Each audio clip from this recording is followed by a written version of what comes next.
Lions club Nagda greater द्वारा सोमवार को संस्था स्नेह श्रीराम कॉलोनी लायंस हॉल में रीजन एवं जोन की आधिकारिक यात्रा संपन्न हुई। कार्यक्रम का शुभारंभ अतिथियों द्वारा मां सरस्वती एवं मेलविन जोन के चित्र पर माल्यार्पण व दीप प्रज्वलन कर हुआ। मुख्य अतिथि के रूप में region chairperson lion Ravi Prakash Bansal Ujjain से, zone chairperson lion Lata Khetan व वर्ष भर मधुमेह की निःशुल्क जाँच करने वाले लायंस क्लब के lion doctor Anil Dubey, lion doctor Sunil Chaudhary, lion doctor Pradeep Rawal, lion doctor Om Bairagi, lion doctor Harish Tiwari उपस्थित थे। कार्यक्रम में ध्वज वंदना लायनेट किरण बजाज व विश्व शांति पाठ लायनेट सुषमा बिसानी द्वारा किया गया। लायंस क्लब नागदा ग्रेटर अध्यक्ष अशोक बिसानी द्वारा स्वागत उद्बोधन एवं सचिवी प्रतिवेदन प्रस्तुत किया, जिसमें जुलाई से नवंबर 2024 5 माह में लायंस क्लब नागदा ग्रेटर द्वारा 80 के करीब प्रशासनिक व सेवा गतिविधियां आयोजित की गई। तत्पश्चात विश्व मधुमेह सप्ताह के अंतर्गत निःशुल्क मधुमेह शिविर का आयोजन करने वाले डॉक्टरों का लायंस क्लब नागदा ग्रेटर द्वारा उपरना, माला व सम्मान पत्र देकर अभिनंदन किया गया। इस मौके पर वरिष्ठ डॉक्टर सुनील चौधरी द्वारा मधुमेह निदान एवं सुरक्षा को लेकर जागरूक करने के उद्देश्य से सदन को संबोधित किया गया। तत्पश्चात रीजन व जोन चेयरपर्सन द्वारा लायंस क्लब नागदा ग्रेटर के द्वारा संपादित की गई समस्त गतिविधियों की सराहना की। इस अवसर पर लायंस क्लब नागदा ग्रेटर के सदस्यों द्वारा दीपावली मिलन समारोह आयोजित किया गया, जिसमें सभी सदस्यों ने एक दूसरे को दीपावली की शुभकामनाएं दी। इस अवसर पर लायंस क्लब नागदा ग्रेटर के वरिष्ठ लायन पंकज मारू, सतीश बजाज, अजय गरवाल, अजय पोरवाल, झमक राठी, डॉक्टर हिमांशु दत्त पांडे, शरद जैन, रोहित प्रजापत, अविनाश गनेरीवाल, आनंदीलाल गगरानी, शशांक सेठिया, विनोद पोरवाल, अशोक सकलेचा, श्याम पोरवाल, श्यामलाल चौहान, कमलेश नागदा, ललित खंडेलवाल, तेजपाल जवेरिया, आशा जवेरिया, सोनू मारू, राजेश इंद्र, रमेश केरवार, प्रतीक माहेश्वरी, प्रकाश राठी, लियो आनंद पोरवाल, लियो अप्रतिम सुराना, स्नेह संस्था स्टाफ, प्रेस क्लब अध्यक्ष दीपक चौहान उपस्थित थे। कार्यक्रम का संचालन लायन विनेरा शर्मा एवं लायन जया राठी ने किया व अंत में आभार संयोजक लायन विजय पोरवाल ने माना।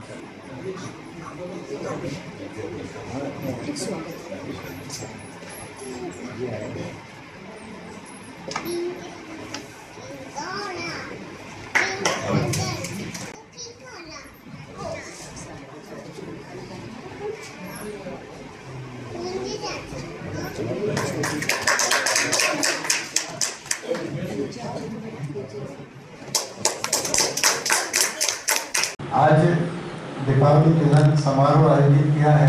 मुझे लगता है ये मौका नहीं है कि मैं विस्तृत में आपको बताऊं, क्योंकि डायबिटीज बहुत लंबा टॉपिक है। अगर किसी दिन मौका लगेगा तो डायबिटीज पर, सिर्फ डायबिटीज के ऊपर 1-1.5 घंटे का लेक्चर रख लेना। कि तब हम डायबिटीज नहीं कहेंगे जब किसी का ब्लड शुगर का लेवल खाली पेट 110 के अंदर होएगा तो हम बोलेंगे कि डायबिटीज नहीं है, या खाने के बाद उसका ब्लड शुगर का लेवल 140 के अंदर होएगा तो हम कहेंगे कि डायबिटीज नहीं है। अगर उसका ब्लड शुगर लेवल 110 से 126 के बीच में है तो हम उसको बोलेंगे प्री डायबिटीज है, और 126 के ऊपर है खाली पेट तब हम बोलेंगे उसको डायबिटीज है। खाने के बाद अगर किसी का ब्लड शुगर लेवल 140 से 200 के बीच में आता है तो हम बोलेंगे प्री डायबिटीज है, और अगर 200 के ऊपर आता है तो डायबिटीज है। मान लो फॉर एग्जांपल यहाँ कोई बैठा है जिसको कि पता नहीं कि उसको डायबिटीज है कि नहीं, अगर उसका शुगर चेक किया जाए और 170 आएगा तो हम बोलेंगे कि उसको प्री डायबिटीज है। अब प्री डायबिटीज क्या होता है? आज हमारे देश में डायबिटीज के पेशेंट, यानी जिनकी शुगर लेवल नॉर्मल लेवल के ऊपर है, डायबिटीज का जो थ्रेशोल्ड है उसके ऊपर है, आज की तारीख में 10 करोड़ लोग हैं जो डायबिटीज से पीड़ित इंडिया के अंदर। और प्री डायबिटीज जो कि आने वाले साल 2 साल में डायबिटीज में कन्वर्ट हो जाएंगे, वो लोग 13 करोड़ है, यानी टोटल 23 करोड़ लोग। प्री डायबिटीज भी डायबिटीज ही है, ये मानकर चलो। प्री डायबिटीज पेशेंट के अंदर भी वही कॉम्प्लिकेशन सब हो सकते हैं जो डायबिटीज के पेशेंट के अंदर होते हैं। उनके अंदर भी हार्ट की प्रॉब्लम शुरू हो जाती है जब प्री डायबिटीज लेवल पर। तो 13 करोड़ लोग जो है वो प्री डायबिटीज के पेशेंट है। जिनका ब्लड शुगर लेवल खाली पेट का 110 और 126 के बीच में है और खाने के बाद का 140 से 200 के बीच में है। और ये जो 13 करोड़ लोग हैं, इसमें से 50% को पता ही नहीं कि उनको ये प्री डायबिटीज है, क्योंकि वो जांच ही नहीं कराते। और दुर्भाग्य की बात है कि अगर किसी को जांच कराने की बोलते हैं तो वो गलत तरीके से उसको इंटरप्रेट करता है। तो ये वो प्री डायबिटीज स्टेज ही है या अर्ली डायबिटीज है, जिसमें हम डायबिटीज को रिवर्स कर सकते हैं। जो डायबिटीज रिवर्सल का कॉन्सेप्ट जो आया है, ये प्री डायबिटीज और डायबिटीज, अगर आप अर्ली डिटेक्शन ऑफ डायबिटीज कर लोगे तो आप अपनी लाइफ स्टाइल, अपने खान पान, वेट लॉस, फिजिकल एक्सरसाइज, इससे आप इसको रिवर्स कर सकते हो, प्री डायबिटीज और अर्ली डायबिटीज। अब इसमें भी दो चीजें होती है। डायबिटीज दो तरह की होती है, टाइप 1 और टाइप 2। लेकिन 10% लोगों में ही केवल टाइप 1 डायबिटीज होती है, जो कि कम उम्र में होती है, 30 साल के नीचे वाले बच्चों में होती है। और इसमें लगभग 99% बच्चों को इंसुलिन ही लगाना पड़ता है। 90% जो डायबिटीज के पेशेंट होते हैं वो टाइप 2 डायबिटीज होती है। और टाइप 2 डायबिटीज क्यों होती है? मोटापे के कारण। जैसे ही आपका मोटापा बढ़ा, आपकी सेडेंटरी लाइफ स्टाइल यानी आपका फिजिकल एक्टिविटी कम हुआ, आप खा पी के बैठे रहते हो। अब नॉर्मली भी आप सोचोगे कि मैं सात्विक खाना खाता हूँ, लेकिन मेरे को क्या होगा, सात्विक खाना खाकर आप बैठे रहोगे तो भी आपको आगे चलकर हार्ट की प्रॉब्लम और डायबिटीज होने का खतरा है। अगर किसी के माता पिता को डायबिटीज है तो भी बच्चों में डायबिटीज होने का खतरा काफी बढ़ जाता है। अगर किसी के एक पेरेंट को डायबिटीज है तो बच्चों में 25% चांस होते हैं डायबिटीज होने के। अगर दोनों पेरेंट्स डायबिटिक हैं तो 60 से 70% चांस होते हैं कि बच्चों को डायबिटीज हो रही है। और ऐसे पेरेंट्स के बच्चों को अपने 30 साल के बाद प्रति वर्ष अपनी शुगर फास्टिंग बीपी चेक कराना चाहिए। अब डायबिटीज में एक और चीज होती है ग्लाइकोसिलेटेड हीमोग्लोबिन, जिसको हीमोग्लोबिन A1C बोलते हैं। ये टेस्ट बहुत कम लोग कराते हैं, या तो सामान्य अगर डायबिटीज स्पेशलिस्ट के पास जाएगा तो वो तो कराएगा ही सही। हमारे पास जब आता है तो हम तो उसको ये टेस्ट कंपलसरी कराते हैं, क्योंकि इसी टेस्ट से पता लगता है कि इसके शरीर में डायबिटीज के कॉम्प्लिकेशन कितने होने वाले आगे चलकर। अगर मान लो किसी की शुगर आई 350, 350 और उसका ग्लाइकोसिलेटेड हीमोग्लोबिन आया 7, तो हम इतने चिंतित नहीं होंगे, क्योंकि उसका एवरेज ब्लड शुगर जो है 3 महीने का वो नॉर्मल आया है। तो हो सकता है कि उसने कुछ 1-2 दिन में कुछ मीठा ज्यादा खाया होगा, उसकी वजह से उसका शुगर हाई हुआ है। तो ये जो haemoglobin A1C blood sugar level है, ग्लाइकोसिलेटेड हीमोग्लोबिन बोलते हैं, ये एवरेज ब्लड शुगर होता है 3 महीने का लास्ट। तो इसमें भी इसका लेवल क्या होना चाहिए, ये भी आपको हर 3 महीने में डायबिटीज के मरीज को करवाना चाहिए। और इसका ब्लड शुगर लेवल क्या होना चाहिए हीमोग्लोबिन A1C का, कि अगर किसी का 5.7 के नीचे है ग्लाइकोसिलेटेड हीमोग्लोबिन तो हम कहेंगे कि इसको डायबिटीज नहीं है। अगर उसका 5.7 से 6.4 के बीच में है तो वो प्री डायबिटीज कहलाएगा। अभी प्री डायबिटीज अगर डिटेक्ट हो जाता है तो उसको अपने लाइफ स्टाइल मेजर्स, अपनी फिजिकल एक्टिविटी, अपना खान पान और फिजिकल एक्टिविटी को इम्प्रूव करके, वेट लॉस करके वो इस प्री डायबिटीज को रिवर्स करके नॉन डायबिटिक हो सकता है। अगर किसी का ग्लाइकोसिलेटेड हीमोग्लोबिन यानी हीमोग्लोबिन A1C 6.4 के ऊपर होता है तो वो डायबिटीज कहलाता है कि इसको डायबिटीज है 6.4 के ऊपर। और जब अगर किसी को डायबिटीज डिटेक्ट हो गई एक बार, ब्लड शुगर लेवल जो नॉर्मल लेवल के ऊपर आ गया, इसका मतलब आप ये समझ लो कि 50% आपके बीटा सेल्स डैमेज हो चुके हैं। मतलब आपको केवल डिटेक्ट होने पर ही बीटा सेल्स, हमारे पैंक्रियास, हमारे शरीर में शुगर लेवल क्यों बढ़ता है? शुगर लेवल जब भी हम भोजन खाना खाते हैं, हम कुछ भी खाएं, चाहे कार्बोहाइड्रेट खाएं, प्रोटीन खाएं या फेट्स खाएं, वसा खाएं, कितनी भी मात्रा में खाएं, खाने के 2 घंटे बाद सामान्य व्यक्ति के शरीर में शुगर लेवल 140 हो जाएगा, चाहे वो 10 गुलाब जामुन खा लेगा। 2 घंटे बाद अगर वो सामान्य है, डायबिटीज नहीं है, तो उसका ब्लड शुगर का लेवल 140 आ जाएगा। लेकिन अगर उसको डायबिटीज है तो उसका शुगर लेवल काफी हाई हो जाएगा। अब ये क्यों होता है? जब भी हम भोजन करते हैं और भोजन में हम कुछ भी खाएं, वो डाइजेस्ट होकर हमारी इंटेस्टाइन में डाइजेस्ट होता है और ग्लूकोज में कन्वर्ट हो जाता है। Each and everything converts into glucose, और वो ग्लूकोज इंटेस्टाइन से ऑब्जॉर्ब होकर ब्लड में ग्लूकोज का लेवल बढ़ाता है। हमारे शरीर के हर एक अंग को ग्लूकोज की जरूरत होती है, बिना ग्लूकोज के काम नहीं करेगा। तो ब्लड के अंदर शुगर का लेवल हाई होना शुरू होता है जैसे ही हम खाना खाते हैं। तो हमारे शरीर में पेनक्रियास एक ग्रंथि है जो हमारे आमाशय के नीचे होती है और राइट साइड में होती है। उसके अंदर एक सेल्स होते हैं बीटा सेल्स।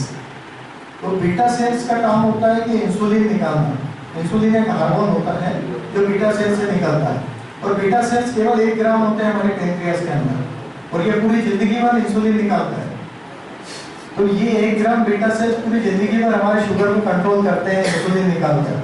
तो जैसे ही खाना खाया और ब्लड का शुगर लेवल हाई हुआ तो बीटा सेल से इंसुलिन निकलना शुरू हो जाता है, और ब्लड में इंसुलिन निकलकर हम इंसुलिन का काम होता है शुगर का जो लेवल जैसे ही बढ़ा उस शुगर को ब्लड के अंदर से ले जाकर हमारे लीवर और मसल्स के अंदर डिपॉजिट कर देते हैं। यानी वो ग्लूकोज को डिपॉजिट करता है बॉडी के टिश्यू में, और वो बाद में हमारे एनर्जी के रूप में काम आती है। जब भी हम फास्टिंग में जाते हैं वो ग्लूकोज निकलकर हमारे शरीर को एनर्जी प्रदान करता है। तो ये इंसुलिन का काम है कि शुगर लेवल, आपने 10 गुलाब जामुन खाए, आपकी शुगर 300 हो गई, और इंसुलिन निकल के उसको 2 घंटे में 140 का आएगा एट एनी कॉस्ट।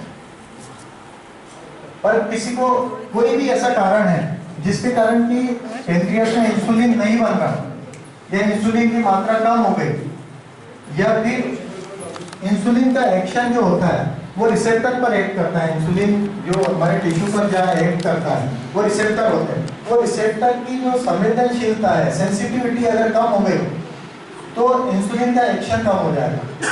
तो जहाँ इंसुलिन का एक्शन कम हुआ वहाँ शुगर का लेवल बढ़ना शुरू होता है। तो इंसुलिन की मात्रा, इंसुलिन का एक्शन अगर कम हुआ तो शुगर का लेवल बढ़ना शुरू हो जाएगा, और इसी को हम डायबिटीज कहते हैं। तो जब भी इंसुलिन कम हुआ किसी भी कारण से तो मरीज को डायबिटीज होने का खतरा रहता है। लेकिन 90% केसेस में इंसुलिन जो टाइप 2 डायबिटीज होती है 90%, उसमें इंसुलिन तो बराबर होता है, लेकिन इंसुलिन की सेंसिटिविटी कम हो जाती है। मोटापे की वजह से जो रिसेप्टर होते हैं इंसुलिन के, वो संवेदनशीलता कम हो जाती है, वो उन पर एक्शन उसका कम हो जाता है, तो इंसुलिन अपना काम करना कम कर देता है। तो इस चीज को आप रिवर्स कर सकते हो, अपना मोटापा कम कर से, अपनी एक्सरसाइज करके, अपने खान पान में ज़्यादा चर्बी वाली चीज़ें ना, ज़्यादा कार्बोहाइड्रेट वाली चीज़ें ना लेकर, और इसको रिवर्स कर सकते हो आप। तो type 2 diabetes can be controlled by your weight loss, by your ideal diet and by your physical activity. तो टाइप 2 डायबिटीज वालों को खास करके बहुत ध्यान रखना चाहिए, इसलिए कि जब भी आपका शुगर लेवल बढ़ेगा, शुगर अपने साथ, शुगर अकेला नहीं बढ़ता, जब भी शुगर हाई होएगा वो अपने साथ कोलेस्ट्रॉल को भी हाई करेगा, वो अपने साथ बीपी को भी हाई करेगा। स्थापित किया ऐसी शख्सियत लायल लता जी खेतान को मैं इन पंक्तियों के साथ आमंत्रित करती हूँ। पंख ही काफी नहीं आसमानों के लिए, पंख ही काफी नहीं आसमानों के लिए, हौसला भी चाहिए ऊंची उड़ानों के लिए। आपकी करतल ध्वनि के साथ आमंत्रित है जो डिस्ट्रिक्ट से 16 अवार्ड और रीजन से 14 अवार्ड आपने प्राप्त किए। निश्चित एक ऐसी शख्सियत को हम आज इस सदन में पाकर गौरवान्वित है। इन पंक्तियों के साथ मैं आपको आमंत्रित करूंगा। हर ए शहर से निकली तो गांव गांव चली, हर ए शहर से निकली तो गांव गांव चली, कुछ यादें मेरे संग पांव पांव चली। सफर जो धूप में किया तो तजुर्बा हुआ, सफर जो धूप में किया तो तजुर्बा हुआ। वो जिंदगी क्या जो छांव छांव चली, वो जिंदगी क्या छांव छांव चली। आप सबकी कदम ध्वनि के साथ मैं आमंत्रित कर रहा हूँ। लियो क्लब के अध्यक्ष सचिव, लायंस क्लब के अध्यक्ष सचिव एवं हमारे पूर्व रीजन चेयरमैन अजय भैया एवं हमारे मेरा आशीर्वाद दाता सतीश जी आपको गौरवान्वित महसूस करो। लायंस क्लब नागदा ग्रेटर जो सेवा दे रहा है, सबसे बड़ी सेवा तो आप इसने के रूप में जो कर रहे हैं। आज आदमी कोई भी अपने परिवार को नहीं चला सकता, इसने इतना बड़ा परिवार आप चला रहे हैं। उसके लिए सबसे पहले तो नागदा ग्रेटर की टीम को साधुवाद। उसके बाद आपने स्थायी गतिविधि के रूप में मधुमेह शिविर, स्वास्थ्य शिविर का आयोजन जो करने लगा था, ये भी कोई छोटी मोटी बात नहीं है, क्योंकि लगातार मैं व्हाट्सएप के माध्यम से मुझे अपडेट होती रहती है, हर हफ्ते करीब लग रही है। ये आदमी एक दुकान खोलना है ना, तो वो पूरे हर हफ्ते नहीं खुल सकती किसी की खुद की दुकान, और एक स्वास्थ्य शिविर लगाना तो बहुत बड़ी बात है। और उसमें सब डॉक्टरों का सहयोग है, ये भी और पूरी टीम, मतलब एक आदमी अध्यक्ष होने के बाद टीम का काम करना बहुत जरूरी है।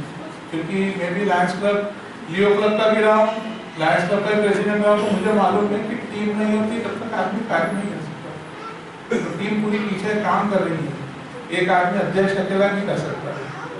तो अध्यक्ष जी जितनी मेरे को अभी जितनी यहाँ पे बताई उन्होंने अभी तक के सारे इतने सारे मेरे को देखा, मैंने क्या अध्यक्ष जी तो मेरे को ऐसा लग रहा है कि किताब बनी क्या आपके नाम की।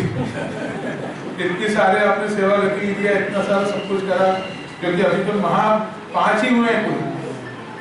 अभी तो 7 महा पड़े हैं आपके घर में। 7 माह में तो आप डिस्ट्रिक्ट गवर्नर साहब को भी सोचने पे मजबूर कर देंगे कि सेवा का पर्याय करेगा क्योंकि जो अभी लायनवाद के अंदर इतनी सेवा गतिविधि मैंने, क्योंकि मैं रोज व्हाट्सएप के माध्यम से देखता हूँ, आपके कार्य बोलते रहते हैं, बाकायदा जो रिपोर्टिंग हो रही है सही तरीके से हो रही है। स्वास्थ्य शिविर लग रहे हैं, स्वास्थ्य शिविर ओरिजिनल लग रहे हैं।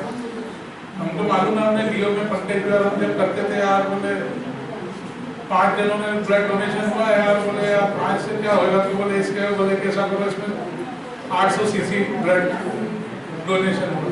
और ये स्वास्थ्य शिविर में तो आप कुछ कर ही नहीं सकते, ये तो सामने दिख रहा है। ये थोड़ा ना हो रहा कि आपने लिख दिया कि भाई हमने, भाई ये हो सकता है कि 50 मरीज 60 मरीज आ रहे हैं, तो वो एक प्रोग्राम का आयोजन हो रहा है ना। आयोजन करना बहुत बड़ी बात होती है, क्योंकि आयोजन हर एक कोई नहीं कर सकता। हम नागदा में आज 5 क्लब है, 5 क्लब में इंटरनेशनल ने ग्रेटर को चुना, और ग्रेटर को इसने जैसा प्रोजेक्ट और पंकज भैया इसमें सतत लगे हुए हैं, उनको प्रेरणा देने वाली हमारी सोनू दीदी, क्योंकि मेरे को तो उसको देखता तो मेरा तो दिल गार्डन गार्डन में रहता है हमारे भतीजी को। तो लायंस क्लब नागदा ग्रेटर ऐसे ही कार्य करता रहे, और इस कार्य के पीछे भाभीओं का भी हाथ रहता होगा, क्योंकि सब लाइन मेंबर जब कहीं ना कहीं निकलते हैं तो ये थोड़ा ना कि हर बार पंकज भैया कार्य कर रहे हैं, जैसे सतीश भैया कर रहे हैं, हमारे हरीश भैया भी, भाई लायंस क्लब नागदा में मगर ग्रेटर को भी सहयोग कर रहे हैं। ये थोड़ी ना कि भैया मैं लायंस क्लब नागदा का ऊपर ग्रेटर को नहीं, क्योंकि वो लियो से लायन में है, उनको मालूम है कि लायनवाद में सेवा ही सर्वोपरि। तो अध्यक्ष जी आपके कार्य मतलब मुझे सोचने में मजबूर कर रहे हैं कि आप मतलब रीजन को छोड़ो, डिस्ट्रिक्ट में भी आप अपने आप में कस्टम लेना में जाएंगे।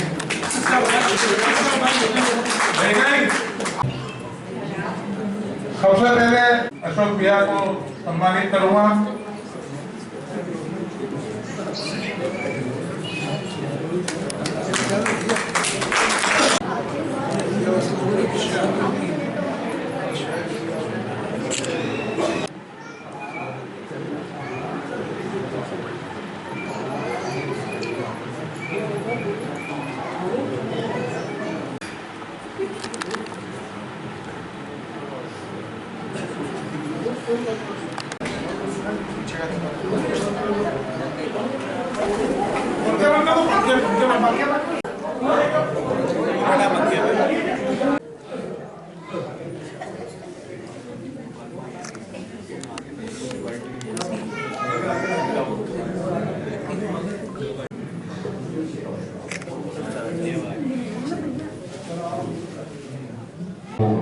थोड़ा जल्दी मंच पर आए।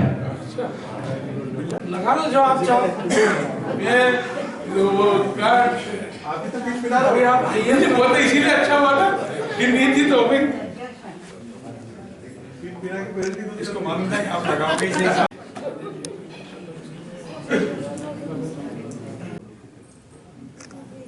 तो पंकज मालूम ये मेरे जब अध्यक्ष था उस टाइम के गवर्नर साहब की टीम है।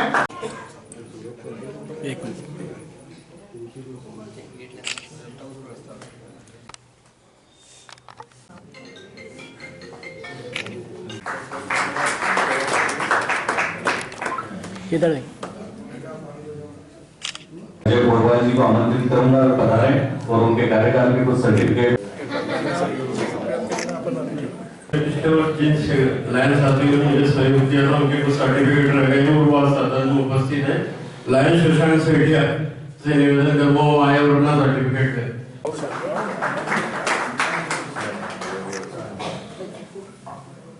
लायन 19 गनेरीवाल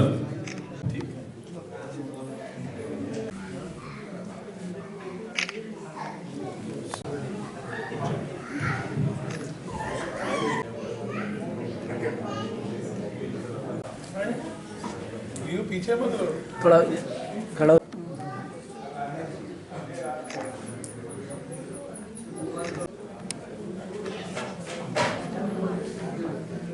ऊपर अनुमोदन किया है। मैं तो पहले तो ये स्नेह की जो चीज है मुझे मिली है मेरे लिए जीवन भर के लिए स्मृति में रहेगी हमेशा। ऑफिस श्रीनाथ जी मेरे लिए समझ लो कि जीवन भर के लिए धरोहर है स्नेह की। इसमें ही एक बहुत बड़ी धरोहर मगर इसमें से मुझे आज मिली है धरोहर। वो आप सोना चांदी या कोई से भी गिफ्ट ला के दे देते तो वो एक मायना नहीं रखता मगर ये जो चीज मिली है ये इसके लिए मैं ग्रेटर परिवार और खास करके स्नेह परिवार का कृतज्ञता व्यक्त करता हूँ।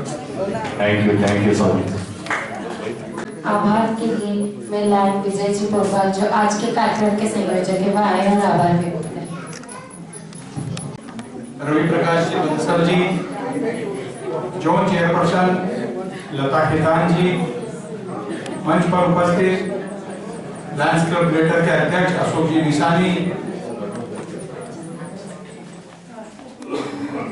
राकेश जी डाबी जी, मुकेश जी राठौर जी, आनंद जी पोरवाल जी, सुराना जी, सामने पंक्ति में बैठे सभी डॉक्टर नंदू चौधरी जी, दुबे जी, तिवारी जी, रावत साहब, डॉक्टर बैरागी जी, स्नेह के संचालक श्री पंकज जी मारू जी, मीडिया के बंधु हमारे खास जो हर समय उपस्थित रहते हैं ऐसे दीपक जी, उपस्थित सभी गणमान्य नागरिकगण, लायंस क्लब के सभी साथी, माताओं बहनों, आज इस कार्यक्रम को में पधारकर आपने सभी ने इस कार्यक्रम के गौरव बढ़ाया। इसके लिए लायंस क्लब नागदा ग्रेटर आप सभी का आभार व्यक्त करता है।